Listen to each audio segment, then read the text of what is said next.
One one prove करना है। Question number 6 में कहता है कि ये जो आपको लीनियर ट्रांसफॉर्मेशन दे रहे हैं ना, प्रूव करो ये वन वन है।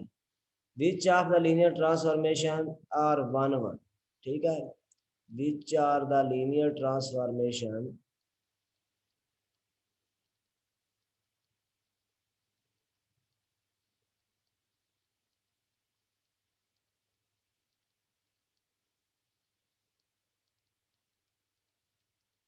Are one one. ठीक है, पहले वन वन के बारे में बात कर लेंगे क्या होता है। इसमें ऐसे होता है कि आप t of x equal to t of y कर लेते हैं। ठीक है, फिर सॉल्व करते हैं और सॉल्व करके जवाब निकालते हैं एक्स इक्वल टू वाई। ठीक है, ये जवाब निकलना चाहिए, शुड बी, ये होना चाहिए है। तो फिर वन वन होगा, देन वन वन।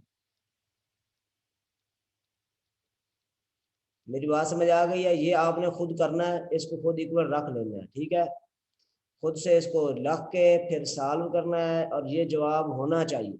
अगर ये जवाब हो जाए तो फिर आप कहेंगे ये वन वन है।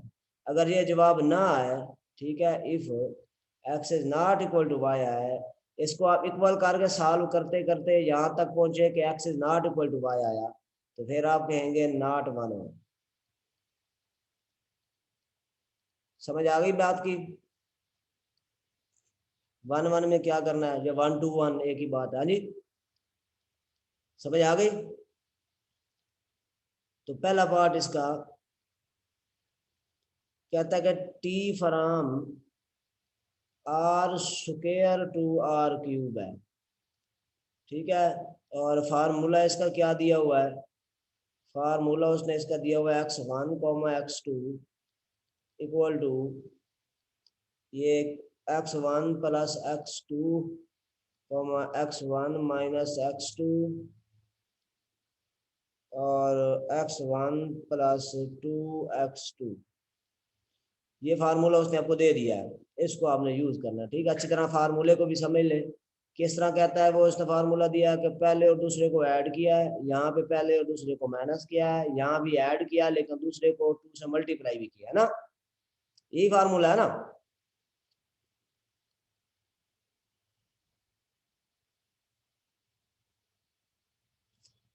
ये फार्मूला उसने दे दिया है। अब हम इसका सोल्यूशन करते हैं। ये आर स्क्वायर से है। ठीक है, तो आपने जो यू वन और यू टू लेना है या एक्स और वाई लेना है, हम इसमें एक्स और वाई ले रहे हैं, जहाँ एक्स और वाई तो एक्स और वाई क्या ले। एक्स जो आपने लेना है वो आर स्क्वायर से लेना है, जिसका मतलब है दो वेक्टर लेने हैं, एक एक्स वन क्या लें, ठीक है, दूसरा एक्स टू का। ठीक है, दो कंपोनेंट होंगे। इसी तरह वाई में भी आप क्या करेंगे, एक वाई वन ले लें और एक वाई टू ले। मुझे बताया जरा, समझ आई है बात की कोई नहीं आई? सर एक बार रिपीट कर दे, मेरी क्लास लेफ्ट हो गई थी। ठीक है, ये वन वन प्रूफ करना है, one to one. One to one proof करने के लिए आपने ये t of x equal to t of y, ये इक्वल टू खुद कर लेना है। खुद करके फिर सॉल्व करते जाना है और एंड पे अगर आंसर आ जाए एक्स इक्वल टू वाई, तो फिर इसका मतलब होगा कि ये वन वन है। अगर आंसर आए x is not equal to y, तो फिर आपने कहना है ये वन वन नहीं है। ये इस स्टेप को करने की आपको इजाजत है। बाकी आपने सॉल्व करना है, जिस तरह मैथ को सॉल्व करते हैं उस तरह सॉल्व करना है, और ये होना चाहिए तो फिर वन वन होगा, ये ना होगा तो फिर वन वन नहीं होगा। ये काम करना है बिल्कुल उसी तरह लीनियर ट्रांसफॉर्मेशन की तरह। तो ये हमें दिया हुआ है और ये इसका फार्मूला दे दिया उसने नीचे। ठीक है, ये अब यहाँ पे टू है तो हमने एक्स और वाई वो लिए वेक्टर दो, जिनमें दो दो कंपोनेंट हैं, x one x two y one y two. अब हम इसका सॉल्व करते हैं for one to one proof करने के लिए। फॉर वन टू वन क्या करेंगे, इधर लिखेंगे टी ऑफ एक्स, ये हमें इजाजत है करने की, t of x equal to t of y. ठीक है, अब x क्या था, x आपके पास है x one comma x two, और y क्या है आपके पास, y आपके पास है y one comma y two. लो, ये फार्मूला जो उसने बताया उसके मुताबिक इसको लिखना है। पहला x1 और x2 को ऐड करके लिखना है, ये इनको ऐड करके लिख लिया। फिर इसी फार्मूले में इनको माइनस करके लिखना है, पहले और दूसरे को माइनस करके लिखना है। फिर पहले और दूसरे को ऐड करना है, लेकिन दूसरे को 2 से मल्टीप्लाई भी करना है। ये आगे इस तरफ का आंसर। अब इस तरफ का आंसर निकालते हैं। ये अब फिर क्या करना है हमने, इधर पहले और इस फार्मूले के मुताबिक, ये फार्मूला में क्या बताता है, पहले और दूसरे को ऐड करें, फिर पहले और दूसरे को माइनस करें, फिर पहले और दूसरे को ऐड करें और दूसरे को 2 से मल्टीप्लाई करें। इधर हम पहला, ये पहला कंपोनेंट, ये दूसरा, इनको हमने कर दिया ऐड y1 प्लस y2, फिर इनको कर दिया माइनस y1 माइनस y2, फिर इनको कर दिया ऐड, और ऐड करने के बाद इनको क्या कर दिया, सेकंड को 2 से मल्टीप्लाई कर दिया। इस फार्मूले के मुताबिक मैंने ये लिख लिया। अब इसमें आप देखें, ये कंपोनेंट है और दरमियान में इक्वल का साइन है, तो यहाँ पे आप क्या कहते होते हैं, जब दो वेक्टर इक्वल होते हैं तो उनके कंपोनेंट इक्वल होते हैं। तो पहला component equal to first component equal to first component, second component equal to second component, third component is equal to third component. इनके इक्वल करके यहाँ पे ना लिख लेते हैं इधर, ठीक है, ये यहाँ पे लिख लेते हैं। फर्स्ट कंपोनेंट है जो x1 plus x2 is equal to y1 plus y2, ठीक है। सेकंड कंपोनेंट है x1 minus x2 is equal to y1 minus y2। Third component है x1 plus 2y2 2x2 equal to y1 plus 2y2। ये तीन equation बन गई, 1 2 3। First और second को अगर आप ऐड करें तो आंसर आएगा आपके पास x1, 2 से x2 कट जाएगा 2x1 इक्वल टू y2 से y2 कट जाएगा तो 2y1, तो 2 से 2 काट गया, आंसर आया x1 इक्वल टू y1। अब ये x1 की जो वैल्यू है, अच्छा इसको हमने ऐड किया, अब मैं 1 को 2 से मैं माइनस कर देता हूँ, 1 माइनस 2 ऐसे करना जरा जल्दी हो जाएगा। 1 माइनस 2 इम्प्लाइज दैट, अगर इनको आप माइनस करें तो देखें क्या बनता है। अब आपके पास साइन चेंज हो जाएंगे ना नीचे वाली इक्वेशन के, तो x1 से x1 कट जाएगा, आंसर आ जाएगा 2x2 इक्वल टू y1 से y1 कट जाएगा और ये साइन चेंज होकर प्लस हो जाएगा, ये बनेगा 2y2, फिर 2 से 2 कट जाएगा और आंसर क्या आएगा आपके पास, x2 is equal to y2। तो ये आपके पास हुआ क्या, दो आपने वेक्टर लिए थे x और y, x में था x1 पहला कंपोनेंट और इधर था दूसरा कंपोनेंट। हुआ क्या है कि x1 इक्वल टू y1 आ गया है और x2 is equal to y2 आ गया। तो अगर कंपोनेंट बराबर आ जाए तो हम कहते होते हैं कि दोनों वेक्टर जो हैं वो इक्वल हैं, ठीक है। तो x1 जो फर्स्ट x है इसका पहला कंपोनेंट और जो y है इसका पहला कंपोनेंट इक्वल आया, यहाँ पे ये देखो, ठीक है जी। फिर जो दूसरा कंपोनेंट है x का x2 और y का y2, ये दोनों भी इक्वल आ गया। तो अगर इस तरह हो तो दोनों वेक्टर इक्वल होते हैं, this implies that x is equal to y। तो इट इज 1 1, प्रूव हुआ कि इट इज 1 1, ठीक हो गया जी। दूसरा पार्ट भी इसका देखें। दूसरे पार्ट में उसने कहा है कि 2 सेकंड पार्ट में t जो है ये है फ्रॉम r³ से r², ठीक है। और फार्मूला जो दिया हुआ है इसका, वो दिया हुआ है t of x1 x2 x3 is equal to x1 minus x2 x3, ठीक है जी। तो फार्मूला दिया हुआ है हमें, यहाँ पे लिखा हुआ है r³। अब हम x और y जो लेट करेंगे उनमें तीन कंपोनेंट रखेंगे, x में x1 x2 x3 और y में रख लेते हैं y1 y2 y3। अब फार्मूला लगाते हैं फॉर 1 1 प्रूफ करने के लिए हम क्या करते हैं, लिखते हैं t of x equal to t of y। इसकी में परमिशन है लिखने की तो हमने ये लिखा, ठीक है।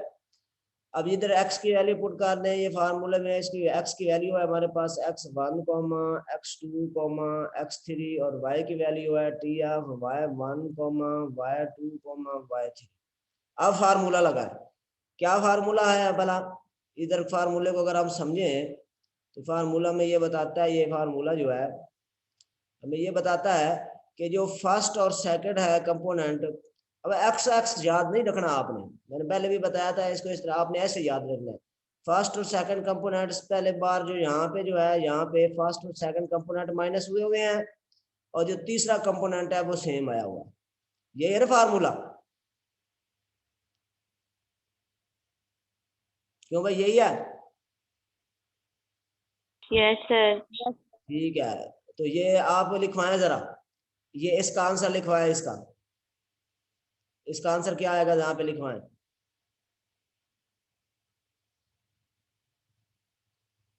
हाँ जी,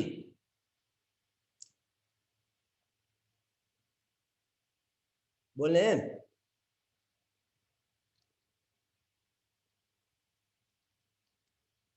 इसका आंसर क्या आएगा? x1 x2 x1 minus comma x comma x, इसका इसी तरह से y, हाँ जी हाँ, माइनस वाई कॉमा गुड हो गया, बहुत अच्छे। अब आपके पास ये आपके पास आगे इक्वेशन दो, ठीक है जी। अब इसमें दरमियान में ये साइन इक्वल का है, ठीक है, ये इक्वल है, इसका मतलब है ये जो आंसर आया है ना ये इक्वल है। ये कैसे इक्वल है? क्योंकि वेक्टर जब लिखा होता है तो वेक्टर में हम कंपोनेंट वाइज इक्वल करते हैं, इसका मतलब होगा ये, और पहला कंपोनेंट फर्स्ट और फर्स्ट इक्वल है, x1 minus x2 is equal to y1 minus y2, और दूसरा कंपोनेंट जो है वो ये x3 और y3 इक्वल है, ये x3 इक्वल टू y3। अब यहां से हमने वैल्यू निकालने की कोशिश करनी है इधर से, ठीक है, तो ये यहाँ से वैल्यू हम निकालने की कोशिश करें, ये एक ही क्वेश्चन हमारे पास है, तो यहाँ से हम वैल्यू कैसे निकाल सकते हैं? ये हमारे पास है x1, इसको इक्वेशन 1 कह देते हैं, x1 minus x2 equal to y1 minus y2। हाँ जी, क्या वैल्यू निकल सकती हैं? बहुत मुश्किल है, क्योंकि इधर से हमें, हाँ मुश्किल है, ठीक है जी, कोई अगर निकले भी सही तो वो सही वैल्यू इसकी नहीं होगी। तो यहाँ पे हम कह सकते हैं we can not find value, we can not solve लिख दें ये फाइंड, ठीक है। अगर इस जैसी एक इक्वेशन और होती ना तो फिर हम निकाल सकते वैल्यू, ठीक है जी, या कम अज कम x2 और y2 की किसी की वैल्यू मालूम होती। सो इसका अगर वैल्यू हम नहीं निकाल सके तो इसका मतलब क्या होगा कि क्या x और y इक्वल है? ये जो x और y था, ये वाला x और ये वाला y, ये इक्वल नहीं होंगे फिर, क्योंकि वैल्यू तो आई नहीं है, ना वैल्यू आया ना पता चला इनका कि इक्वल है कि नहीं है। ये इक्वल कब होते हैं? जब x1 इक्वल टू क्या आता, y1 आता, x2 किसके इक्वल आता, y2 के इक्वल आता, और x3 किसके इक्वल आता, एक तो आया है, बाकी दोनों के बारे में हमें पता ही नहीं चला, ठीक है। तो हम लिखेंगे x is not equal to y, so it is not 1 to 1, ठीक है जी। अच्छा, इसका तीसरा पार्ट भी है, ठीक है जी, वो आपने खुद करना है, वो 1 1 है, बन जाएगा, ठीक है। इसके बाद नेक्स्ट है क्वेश्चन नंबर 7। क्वेश्चन नंबर 7 में कहता है कि C be a vector space of complex number, C आपके पास एक वेक्टर स्पेस है कॉम्प्लेक्स नंबर की, ऑफ कॉम्प्लेक्स नंबर, ठीक है जी। अच्छा, आगे कहता है over field of real number, over real number transformation जो है वो है define from T from C to C, इस तरह करके इसका जो फार्मूला उसने दिया है is equal to z conjugate, where z denote the complex conjugate, show that t is linear। क्या प्रूफ करना है? t is, ये हमने प्रूफ करना है। अब इसका फार्मूला क्या दिया हुआ है, किसको समझ आया है? ये फार्मूला दिया हुआ है, मतलब जो भी जहां पे नंबर होगा ना, आंसर क्या आएगा उसका कॉन्जुगेट, आंसर क्या आएगा उसका कॉन्जुगेट। अब हमने लीनियर प्रूफ करना है, लीनियर प्रूफ करने का स्टेप याद है ना, टी ऑफ ठीक है, वहां u, अब यहाँ पे z लिखा हुआ है ना इनपुट में z z, तो हम इधर लिख लेते हैं u की जगह z1 plus z2 equal to, ये प्रूफ करना है T of z1 plus z2। एक तो हमने ये प्रूफ करना है। दूसरा, दूसरी property t of alpha z1 equal to alpha t of z1, ये प्रूफ करना है। ठीक है, तो प्रूफ करते हैं हम। सबसे पहले पहली प्रॉपर्टी लेते हैं, t of z1 plus z2 equal to t of z1 plus t of z2। Left hand side, ये राइट हैंड साइड कर ले पहले, right hand side t of z1 plus t of z2। इसका answer बताएं क्या आएगा। T of z1 का answer क्या होगा, फार्मूले के मुताबिक देख के बताएं। z1 का कॉन्जुगेट। शाबाश। इसी तरह यहाँ पे z2 कॉन्जुगेट। अब राइट हैंड साइड कर लेते हैं, लेफ्ट हैंड साइड कर लेते हैं। T of z1 plus z2 is equal to, अब यहाँ पे इस सारे का कॉन्जुगेट आएगा z1 प्लस z2 का, फार्मूले के मुताबिक जो भी यहाँ पे होगा उसका कॉन्जुगेट आएगा। अब कॉन्जुगेट की प्रॉपर्टी होती है कि आप अलग-अलग भी कर सकते हो, ऐसे कोई फर्क नहीं पड़ता, लेकिन अगर माड हो तो उसमें फर्क पड़ता है। ठीक है, कॉन्जुगेट पे कोई फर्क नहीं पड़ता। तो ये देखें दोनों इक्वल आ गई है। ठीक है, left hand side equal to right hand side. अब हम निकालते हैं सेकंड प्रॉपर्टी। ये सेकंड है T of alpha z1 is equal to, यहाँ पे प्रॉपर्टी के मुताबिक अल्फा z1 का कॉन्जुगेट, अल्फा आपके पास एक रियल नंबर होता है, इस वजह से इसका रियल नंबर जो है 2 लिखा हुआ है, इसका कॉन्जुगेट करें तो फिर भी आंसर 2 ही रहता है।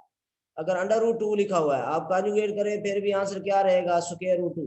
तो कोई फर्क नहीं पड़ता रियल नंबर पे अगर कॉन्जुगेट हो तो, इस वजह से अल्फा पे कोई फर्क नहीं पड़ेगा, अल्फा ऐसे ही आ जाएगा, z1 कॉन्जुगेट ऐसे ही रहेगा। अब ये z1 कॉन्जुगेट दरअसल किसका आंसर होता है, z1 कॉन्जुगेट आंसर होता है टी ऑफ z1 का। यहाँ पे आप गौर करें तो यहाँ लिखा हुआ है आपके पास पीछे कहीं पे, ये लिखा हुआ है टी ऑफ z1 का आंसर होता है z1 कॉन्जुगेट।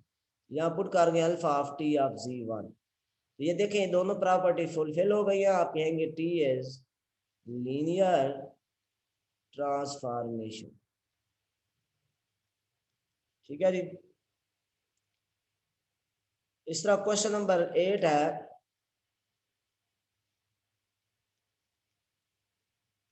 क्वेश्चन नंबर 8 में कहता है कि काफी बड़ा सवाल लिखा हुआ है, पी एन ऑफ एक्स जो है ये आपके पास वेक्टर स्पेस ऑफ पॉलिनोमियल है, ऑफ पॉलिनोमियल। ठीक है, ऑफ डिग्री एन। अच्छा, कहता है कि आगे coefficient of the degree not exceeding n, कहता है कि इनके जो कोफिशिएंट हैं वो एन से ज्यादा एक्सीड नहीं करेंगे, और n together with the zero polynomial और T from V to B. और टी का जो फार्मूला दिया हुआ है मैं वो सिर्फ लिख रहा हूँ, वो दिया हुआ है T of P of x. P of x इस पी एन ऑफ एक्स में से आपने लेना है ना, ये इक्वल टू होगा पी ऑफ एक्स प्लस 1। बड़ा सिंपल है, मतलब जहां जहां एक्स होगा वहां वहां पे क्या आएगा फार्मूले में एक्स प्लस 1। तो प्रूफ इसका देखें, ये क्वेश्चन नंबर 8।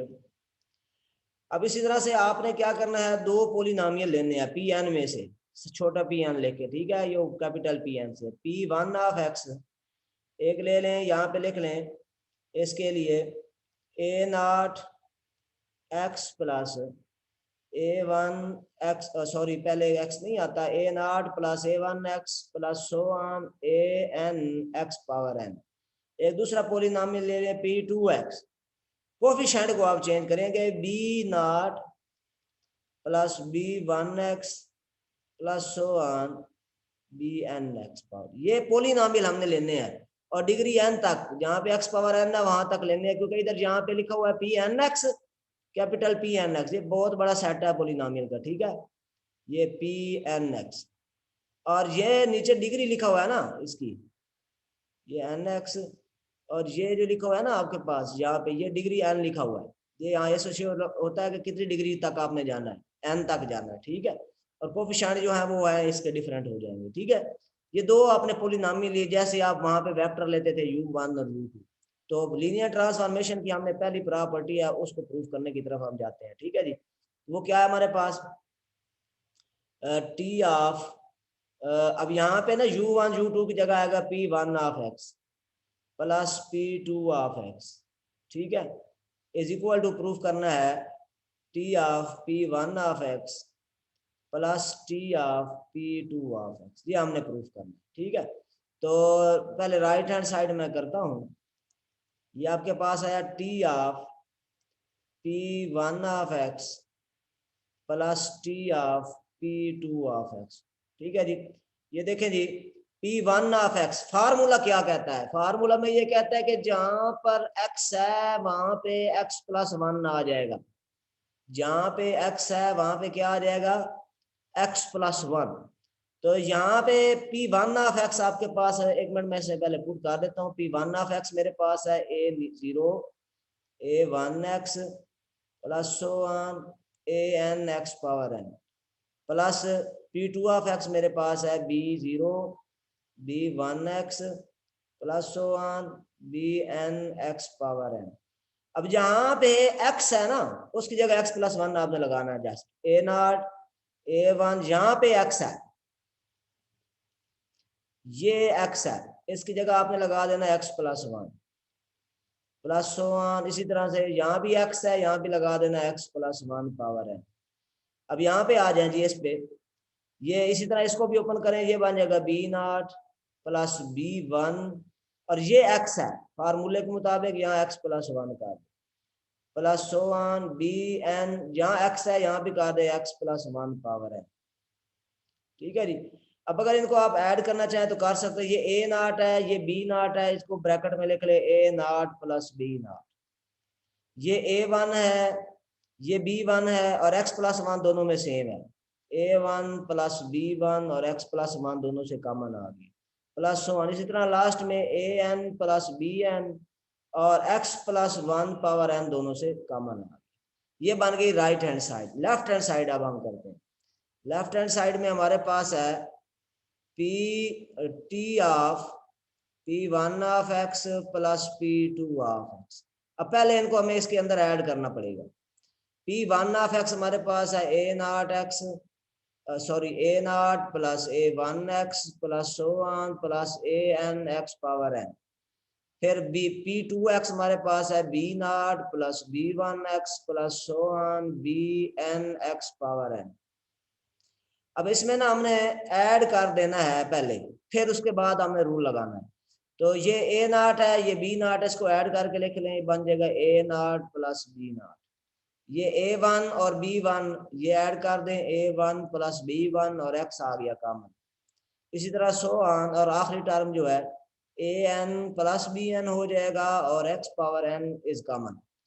अब फार्मूला लगाएं। फार्मूला उसने हमें बताया है कि जहां पे x होगा वहां पे x प्लस 1 आ जाएगा, ये बताया हुआ है। ठीक है, तो इसको हम चेंज कर देते हैं, t को हटाएंगे, फार्मूला लगाएंगे, जहां जहां x है वहां वहां क्या आ जाएगा, जहां जहां x है वहां x प्लस 1 आता जाएगा।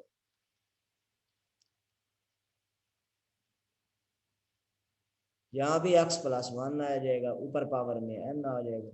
तो आप गौर करें अगर, तो ये दोनों सेम है, left hand side equal to right hand side आया है। ठीक है जी, दोनों साइडें सेम है, ये वाली राइट हैंड साइड और लेफ्ट हैंड साइड दोनों सेम हो गई हैं। तो आप कहेंगे ये दूसरी प्रॉपर्टी अब आपने खुद चेक कर लेनी है, T of alpha of P of x is equal to alpha और T of P of x वाली। ठीक है, तो इसको ये चेक करना चाहें तो इजीली चेक हो जाएगी और ये प्रूफ भी हो जाएगा क्योंकि अल्फा सबसे कॉमन आ सकता है।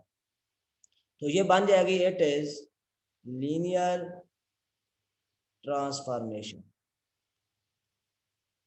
ठीक है जी, ये आपने ना खुद करनी है प्रॉपर्टी। ओके जी, अल्लाह हाफिज।